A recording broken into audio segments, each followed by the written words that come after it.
There it is. Wow, let's go down and see it.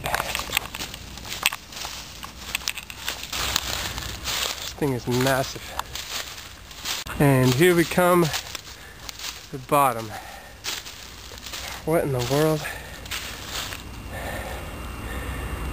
So a few days ago, my wife and I were walking down here by the river, and we saw this large tree lying on the ground, and it looked like it had been cut, and I thought, why did someone cut that tree down? It wasn't in the way, wasn't a hazard or anything. So I looked a little closer, and I said, no, that tree wasn't cut down. That was bitten down. This isn't the work of a chainsaw, folks. This is a beaver.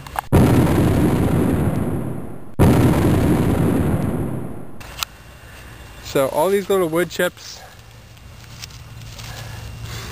little mouthfuls, one little shaving at a time, sharp little beaver teeth. Must have taken him forever to cut this thing down. This tree is huge. And what do you think he's going to do with that tree now that he's got it on the ground? He's not going to drag it anywhere. He's not going to build a dam with it. What's he going to dam? The Mississippi River? Here's another tree he's been hard at work at. Wonder how many beavers are out here nibbling on these trees. Got a good start on it. There's another very large tree. And he started on this side of it too. See over there? Oh, and look, here's another one. He started on this tree too. Oh my goodness. This is an eager beaver. And here's one that he actually got. Didn't have to chew very far into that one, it was mostly rotten. And there's another one. He's working on this one too. Look at that tree. What's the beaver gonna do with that tree when he gets it on the ground? Can you explain that to me? And here are a couple more that are on the ground. They look like they've been on the ground for a while. And what's the beaver done with them? Oh, another one. Not much.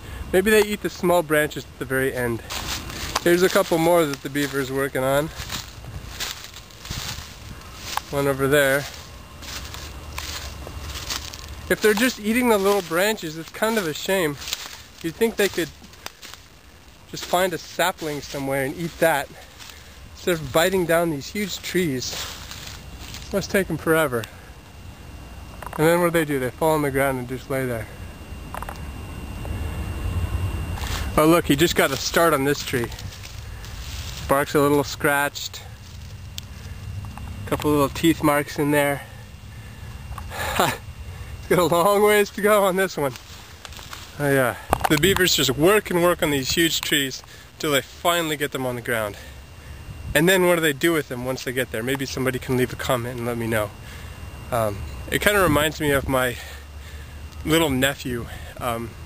The other weekend at a family gathering. He runs up to me and grabs my pant leg and goes, "I got you." So I look down at him and I go, "Okay, what are you going to do with me now that you got me?"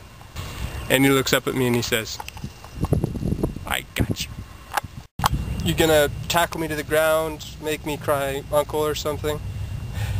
I got you.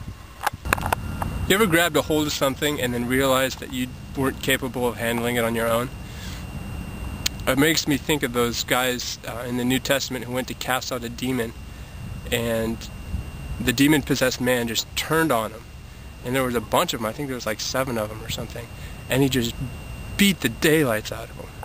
I didn't know what to do with him. They tried to cast this demon out and the demon just turned on him and beat him up. Anytime we attempt anything, especially any good work or anything that is a great work, and we attempt it without the Lord's help, without seeking Him first, we're going to be like that little kid who grabs onto your pant leg and goes, "I got you." Or the beaver who gets that huge tree down, and then what does he do with it? Or the guys who tried to cast out the demon under their own power and their own authority. So the reminder, as we set off to do God's work, before we bite off more than we can chew, is that whether we're giving a cup of cold water to a child or healing the sick, we're doing it in the name of Jesus Christ. So it's not the good work or the fact that we're doing it that matters, but it's the spirit of love in which we do it. And it's the name in which we do it. The name is what gives the work power, and the name is what gives the work meaning, and the name is the reason for the work. And I continue to be baffled about the reason for this work, but maybe some of you can help me out.